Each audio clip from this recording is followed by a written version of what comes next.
Hello guys, Radhe Radhe. पुणी स्वागत जनाऊँ आ गोटे मोर नुआ मिनी ब्लॉग को।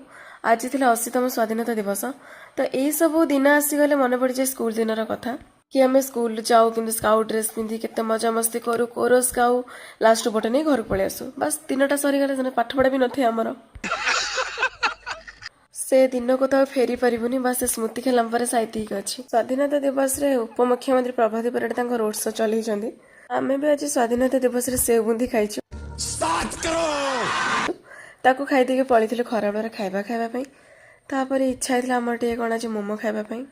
मोमो खाई सारापर आम पलि आमर ग्रोसरी दुकान को किछिटा सामान नहीं कि आसापी आणिक आम रूम रे पहुंच जाइलु। देख मो सांग स्वाधीनता दिवस आज मो सांग को मिली गाइस। आपण मैंने भावुँ ताको मिली ना सार को सी चोरी मिलता। स्वाधीनता दिवस से लड्डू सामू आनी दे देता।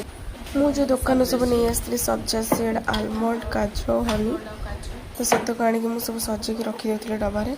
बस आज दिन किसी पड़ी था। देखा नेक्स्ट मिनी ब्लॉग रे।